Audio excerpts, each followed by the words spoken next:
So, hello. I'm back from vacation and looking forward to doing a number of videos. I have several. I've taken notes here on several different ideas that I have for videos, so I'm looking forward to that. And I actually wanted to do, the first video I wanted to do was about shoes, all about minimalist shoes. I'll get to that soon, but there was one I just wanted to kind of fire away right off the cuff, you know, right from, I guess, the gut. And that is about, as the title of the video I'm sure will imply, meditative hiking or meditation while hiking or backpacking.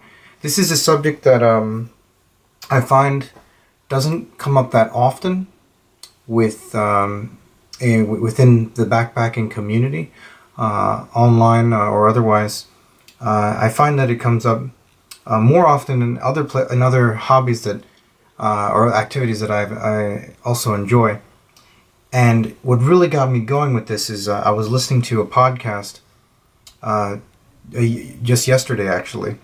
It was the Joe Rogan Experience and Rickson Gracie. For those of you that don't know who that is, he's an 8th degree red and white belt in Brazilian Jiu-Jitsu. So he's pretty close to grandmaster status. He's already at like master status.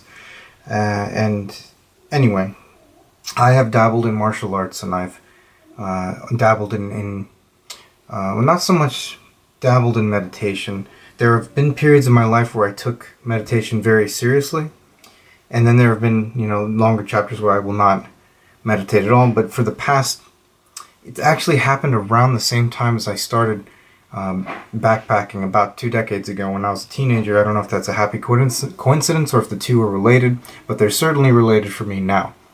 And the point I'm trying to get at is that I'll get back to the Rickson Gracie, what he said about the subject in a moment, but the point that I'm trying to get at is that backpacking for me, a large part of what backpacking is for me, is, especially when I'm going solo, when I'm going on my own, is it's a very meditative experience. And I can get close to a state of what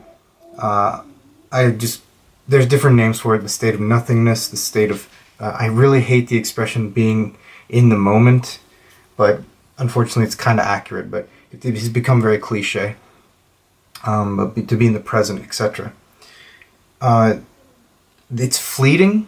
I don't think anybody ever really achieves that. It's kind of a nirvana type state where you exist completely within the moment. In fact, I would just go so far as to say it's impossible, but we can kind of come close to the veil without ever, you know, going through the and seeing the other side. But anyway, that might be a subject for a whole nother video. But the point is this: Rickson Gracie articulated well, and this is cool considering this is his second language. He is Brazilian, but he's saying in English in this interview that whenever he has done meditation, there's like meditation that's, I guess, where you're sitting and you're doing nothing. But then there's another kind of meditation. There are many different types of meditation where you're active, you're doing things.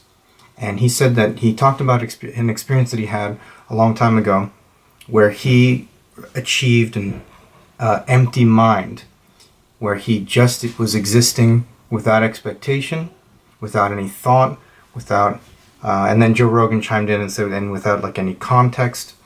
It's hard to talk about this very abstract mental state of being, but I thought he put it really well when he talked about having no expectations and having no surprises and just simply being. He didn't say that, but I'm saying that it's just simply being. And I think that this topic deserves more attention among, I guess, vloggers, backpacking vloggers, and bloggers, and the hiking community in general, because I think it's something that maybe many people do without thinking about it, or it just kind of happens organically. But it's something that I, at times, will consciously make the choice to try and get to that empty mind state, because I've been to that state, or at least as close as what I can call that state of empty mind, where time is insignificant. All of a sudden, like I realize after I kind of come out of it, I've been hiking for 6 hours and I'm hungry, and you know, I've just experienced kind of nature without expectation, without any kind of thought, simply just moving through nature, if any of this makes sense, kind of just acting, walking, just in the simplest kind of context. But it's for me, it's very, very therapeutic.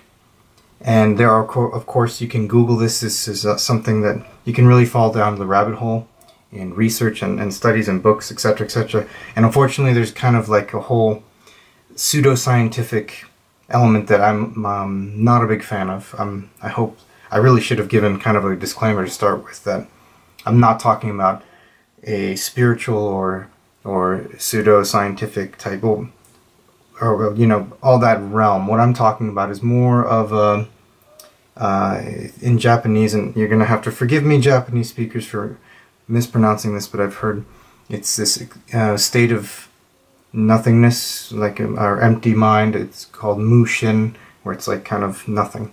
That's what I'm talking about. But you can Google this and find actually studies where they show that there are actual physiological changes whenever one meditates. There are hormones and chemicals in the body that can actually change. You can regulate your heart. You can regulate your temperature to an extent, obviously, through breathing and meditation. And I think all this is very fascinating, and I hope, like, with time, more people kind of discuss this. So tell me what you think if you are a backpacker and you have experienced this empty mind, as Hickson Gracie put it.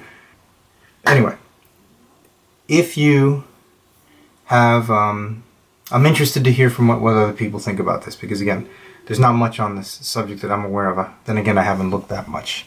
I should also talk about kind of how I go about this state when I like consciously achieve it.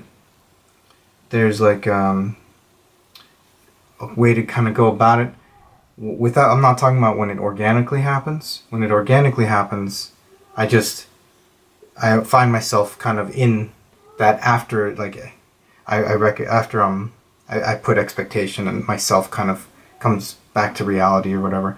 But when I want to try and facilitate this, when I want to try and get this going, breathing has a lot to do with it. And Hickson Gracie, in an interview, he also talked about how breathing is a core part of meditation. And I've heard this. I've actually taken a few meditation courses, and unfortunately, they were not that. I have to admit, they were not that good of an experience. I went to a Tibetan monk, did a lecture and like kind of training on Tibetan meditation. And I was not a big fan. I didn't like it, but he was big on breathing, you know. And all, like, whenever I read about other like kind of forms of meditation, it's all about breathing, and there's different types. It's actually just this. I went on my last hike last month. I met a very friendly German backpacker named Alex. Hello, Alex, if you're watching. And he is a huge enthusiast and practitioner of meditation. He's actually the most dedicated person that I've met on the trail as far as meditation is concerned. I was surprised. So I have to, of course, include him in this discussion, because he had with him even a pillow, like a meditation pillow to sit on. He would do it for hours at a time. I was like actually in the same shelter, sharing the same shelter. He would meditate for like a few hours in the morning, and then a few hours at night. I didn't time him or anything, but it was at least over an hour. You know, I think he said that he meditates like at least a few hours a day total. I was impressed. You know, I admired his dedication.